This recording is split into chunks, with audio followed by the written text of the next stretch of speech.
Hello and welcome. I'm Anurag Sada, an industrial designer from MIT Institute of Design. I would like to start with some of the facts about water. Did you know that 1.6 billion people live in the areas where there is water but they cannot afford to drink it?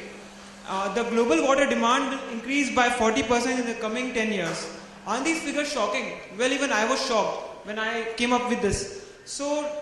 Before a year back, there was a semester in my institute where we were supposed to work on sustainable design projects. And that's when I chose the scenario of dealing with water crisis. And I was working on the concept of leaf, which generates water out of dewdrop and solar power.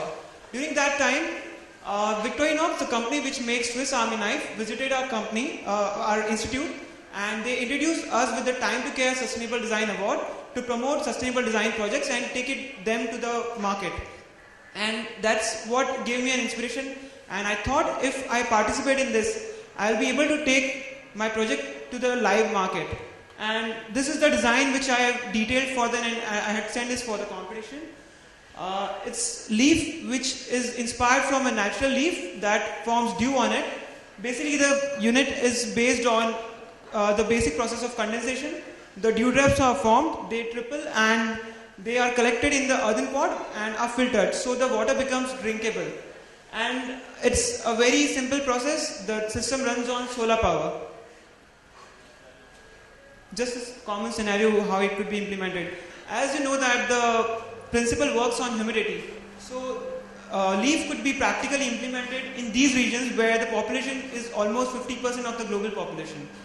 And at the end of it, I also won the Time to Care Sustainable Design Award by Victorinox at first place.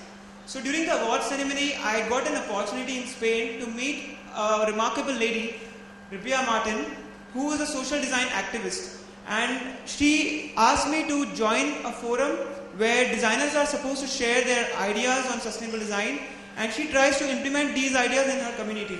So one of her projects I would like to share with you, where she wanted us to share our ideas, is earthships. And these earthships are 100% sustainable homes, where they build these earthships with tires and tubes, cans, wood, and they run on solar power, wind energy. They have a very good segregation of water. So what I really liked about her is getting involved so much and doing something for her community to sustainable ideas. And that I think really inspires me. If she is able to do 100% for this, for her community, I think we being designers, even if we put our 1% in this, we can really bring a big change in the society. Well, I would like to share my favorite concept, Paper Sniper now. It's a redesigned product of a regular paper cutter. What is special about this is it is 4 times more efficient than a regular paper cutter, because of the curved blade, and the user is using all 4 corners. This is that particular blade which I have designed over here.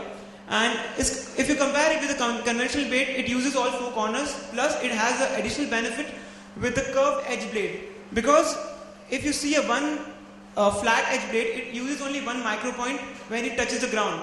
But the curved edge blade uses the entire surface, which makes it use the entire surface efficiently.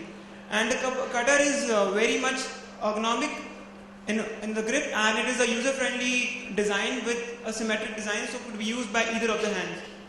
Here are some of the details how it looks. And I also participated for the Spark International Design Awards, and I won the Bronze Award for this. This is a snapshot from the yearbook of Spark Awards this year. This is another concept of mine, Headphone, which is a cell phone designed for elderly people.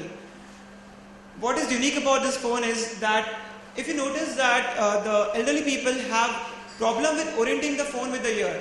If they orient the phone with the ear, they are not able to orient the speaker properly. So what over here is different is that the bulb space which you see at the top, it acts like the feedback for the user. When it touches the ear, the elderly people get a very good feedback, and it is like a smiley character which also gives a positive thinking.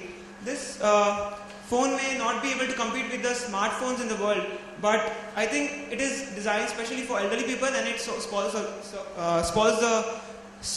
purpose. The prototype I made for that, I made plenty of explorations with the mock-ups, I took them to the users and studied what they felt bad, and this was the final design. And here is it in the hand of user. It's just a mock-up, not a working one. Well, you might have noticed that these products are very logic driven, and they follow a particular process that I've always followed throughout. But after doing these projects, I got an opportunity to talk to one of the IDEO and Frog Design senior lead designers, Branko Lukic, who has written the book Non-Object. And Non-Object is something that has inspired me and changed my philosophy, which I was following throughout by now. Through this book, Branko Lukic is trying to say that it's a charge pit between the user and the object, by which he means if you're designing something, you don't have to you don't have to bound yourself with something. Think freely. You can think about 100 of ideas, and I think with that, even if one of that is successful, you are fresh enough to think these kind of ideas. One of his concept is this one, the Innovat teacup, where the designer has changed the position of the cup handle from outside to inside. While he was doing this, people around him told me, no, Branko, you cannot do this totally. It is not a feasible design. But when he did it, they made a prototype, and what they realized is that it has a very good center of gravity, which makes the user not feel the weight of the cup when he's holding it. So what I really liked about this kind of a philosophy is that he's trying to explore something which is not yet explored, and something that is opening your mind totally.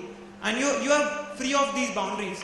Even if the designs are impractical or practical, I think you are thinking in a fresh way. So I am also inspired by such philosophy, and I started changing something in my work and started to think a little bit more conceptual. And this is one of the concepts that I was working on. It's a Volo, which is a concept watch.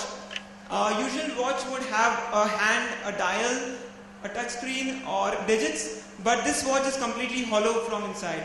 If you see, it is just a projection that is there. When the user puts his finger inside the hollow surface, he can see the display. So I'm not telling you that this is a brilliant concept. These things are not very new, but after this experience of mine with Branko Lukic, I was really open to such kind of experiments that I can do with my design stuff. So I think, yeah, that is all about today, and thank you so much for your time. One reason I want to go to Dutch design is because Dutch design is definitely very famous for a perfect balance between conceptual work and things with practical boundaries. So I think that would be a very good opportunity if I get an opportunity to go there. Thank you so much.